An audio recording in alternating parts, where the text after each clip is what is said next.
Sanib puwersa namang pinaiimbestigahan na ng Pangulong Bongbong Marcos sa Senado at Philippine National Police ang nangyaring sunod-sunod na putok ng baril sa mataas na kapulungan kagabi. Tiniyak ng Pangulo kasabay ng pagsisiyasat, pinapakakalma ang lahat kaugnay ng sumiklab na tensyon. Ayon sa Pangulo, nakausap na niya si Senate President na Alan Peter Cayetano. Nagkasundo silang sanib puwersang imbestigahan ng Senado at ng PNP kung sino ang nasa likod ng kaguluhan. Huwebes na ho tayo ngayon, bisperas ng sweldo! Ngayon po ay May 14, Thursday, sa ulo ng ating mga balita. Senator Bato de la Rosa at iba pang senador ligtas matapos ang magkakasunod na putok ng baril sa Senado kagabi.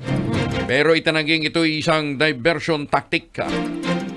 PBBM pinabulaanan ng utos na arestuhin si Bato. Iginiit na walang kinalaman sa putukang nangyari sa Senado. Korte Suprema hindi naman nagpalabas ng temporary restraining order para pigilan ang pag-aresto kay Senator Bato. Padilla at Pangilinan muling nagkainitan sa Senator's Lounge. Pero hindi naman daw nagkasuntukan. Taliwas doon sa mga naunang report. Articles of impeachment laban kay Vice President Sara Duterte na isumite na ng Kamara sa Senado. 50 pesos na price cap sa imported na bigas ay tinakda na ni PBBM. Singil sa kuryente na Meralco bababa ngayong Mayo. Pulis na nanulak ng rider arestado sa Quezon City. At good news para sa mga mahilig bumiyahe gamit ang eroplano, bababa ang presyo nito. Local at saka international. Hanggang katapusan Maraming ng... napapa-thank you, Lord. Ha? Maraming napapa-thank you, Lord. Oo. Tuloy ang travel gala. Kami po ang inyong mga tagapaghatid balita. Faith Oliver Clamor. At Angelo Palmones. Radyo natin nationwide. Maraming napuyat kagabi dahil nayanig ng sunod-sunod na putok ng baril ang gusali ng Senado bandang alas 8 kagabi. Agad na pinagkubli ang lahat ng mga nasa loob ng gusali matapos marinig ang hindi bababa sa 10 putok ng baril. Pero wala namang napaulat na nasaktan o nasawi sa insidente. Taliwas sa mga kumalat na mga intriga sa social media na may 5 nasaktan. Meron daw pong ibang mga tinamaan pero wala pong katotohanan yan. Bago ang putukan, namataan ang mga miyembro ng Senate Sergeant at Arms at mga tauhan ng Philippine Navy na nagsisiyasat sa isang silid sa ikalawang palapag ng gusali.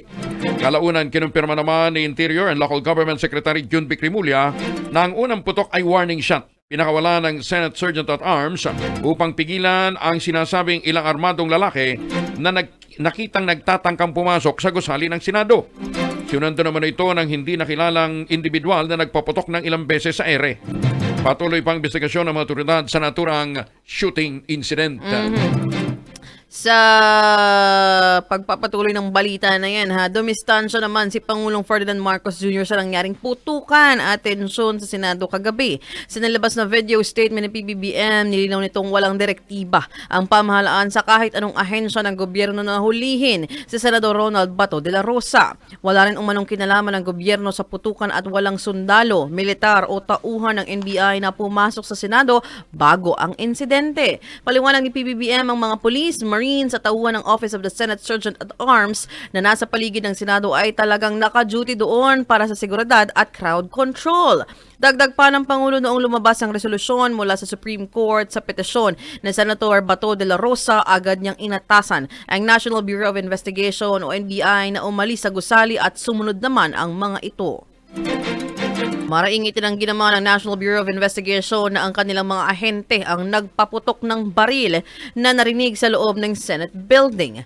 Ayon kay NBI Director Melvin Matibag, walang dalang baril ang kanyang mga tauhan at wala rin silang isinagawang operasyon upang arestuhin si Senator Ronald Bato de la Rosa. Binigyang diin ni Matibag na 100% umanong walang utos mula sa NBI para dakpin ng senador. Dagdag nito, may usapan din sila ni Senate President Alan Peter Cayetano na hindi papasok ang NBI sa Senado hanggat walang malinaw na koordinasyon sa lahat ng kinauukulang ahensya.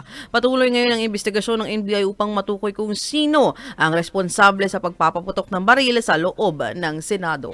Pero ang sabi, kaya daw may mga NBI doon sa may premises dahil request yun ni PGM, President at General Manager Vic Biloso sa GSIS.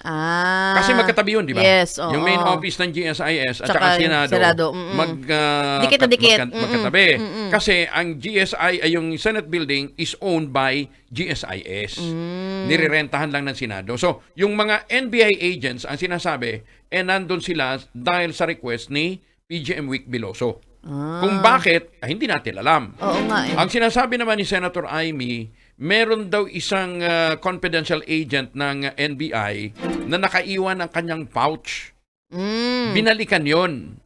At yun yung kanilang nakos, sinasabing nahuli. Kinumpirma naman ni Senate Secretary Leandro Mendoza, Dong Mendoza, na meron nga under custody ngayon ng Senado na isang tao. Pero hindi sinasabi kung yun nga yung confidential agent. Ang sabi daw kasi doon sa confidential agent, may atas daw sa kanila yung hepe ng transnational crimes na hulihin si Bato at all costs. Yun yung sinabi ni Senator So, Amy. maaring sila talaga ang nagpaputok. Question Hindi. mark pa rin. Pero ang sinabi nga ni warning shot daw yun. Kung sino yung nagpaputok ng sunod-sunod, ayun hindi natin alam. Napasugod naman sa Senado ang iika-ika. Hindi ko alam, nung may problema yata din sa gout, ginagaya lang yata ako ni Secretary John Vic Remulla. Napasugod nga si Secretary John Vic Remulla sa Senado para makapulong ang mga senador kaugnay ng naturang insidente. Sinabi ni Senator Bongo na agad na nagtungo sa Senado si Remulla para imbestigahan kung ano talaga ang nangyari. Makikita sa background ko, nakausap ni Remulla sina Senate President Alan Peter Cayetano, Senator Pia Cayetano, Joel Villanueva, Rodante Marcoleta at Mark Villar. Sa kaugnay na balita, tiniyak naman ni Interior and Local Government Secretary John Vic Remulla na ligtas si Senador Ronald Bato de la Rosa kagabi at nananatili pa rin ito sa Senado. Ito ay matapos ang nangyaring putukan sa loob ng gusali ng Senado at ang pagkakagulo ng mga supporter nito sa labas. Ayon kay Remulla, nagsasagawa ng masusing security sweep ang mga otoridad sa buong Senate complex at nilinaw niyang walang operasyon upang arestuhin ang senador. Aniya, malinaw ang direktiba ni Ferdinand Marcos Jr. na tiyaking ligtas ang lahat ng senador anuman ang kanilang panig sa politika. Dagdag pa ni Remulla, hindi sila naroon upang dakpin si De La Rosa kundi upang protektahan ito at mapanatili ang kaayusan sa loob ng Senado. Sinabi rin ng kalihim na nakausap na ang pamilya ni senador upang tiyakin ang pangunahing layunin ng otoridad ay ang kaligtasan nito at ang lahat ng nasa gusali. Nananatili pa rin si Senator Ronald Bato de la Rosa sa loob ng Senado sa kabila ng nangyaring tensyon at putukan sa loob ng gusali kagabi. Sa larawang ibinahagi ni Attorney Israelito Torion, makikita ang kanilang selfie ni Bato na may caption, "Okay lang po kami." Makikita rin sa video ang kung saan tinitingnan ng senador ang ginagawang investigasyon ng Scene of the Crime Operatives o SOCO sa ikalawang palapag ng Senado kung saan nangyari ang putukan. Pinabulaanan din ni Attorney Torion na diversionary tactics lamang ang nangyaring gulo para makatakas mula sa gusali si De La Rosa. Nauna dito, ang napagbintangan naman na nagpuslit umano papasok kay Senator Bato ay si Senator Pia Cayetano. At sinabi daw yung sasakyang ginamit papasok ng Senado ni Bato sasakyan ni Senator Pia. Galit na galit naman si Senator Pia. Sabi niya, bakit naman ako kakalad ka rin? Dito sa usaping ito, wala naman akong kinalaman dyan. Sabi nila kahapon kay Alan naman kasi pinasabay na lang daw. Hindi. Kaya ang storyang yun nanggaling naman kay Senator Ping. Pero humingi na rin ang paumanhin si Senator Ping. Ayan. Ang daming haka-haka talaga. Kaya tinatanong bakit nagkakaputukan sa Senado? Sabi ko, matulog na kayo. hindi bababa ang presyo ng gasolina dahil dyan. Ay, speaking of that, inilagay na sa full alert status ng Philippine National Police. Ayan, meron tayong balita kanina sa pagbaba ng presyo ng gasolina na nawawala lang. Pero ito muna, sa ibang balita muna, inilagay na sa full alert status ng Philippine National Police kasunod ng sunod-sunod na putok ng baril na umalingaw-ngaw sa Senado kahapon. Ayon sa PNP, simula pa kagabi ay pinaigting na ang hanay ng kanilang ahensya at security monitoring sa binisinidad ng Senado. Paglilinaw ng PNP Public Information Office, ang full alert status ay epektibo sa buong bansa.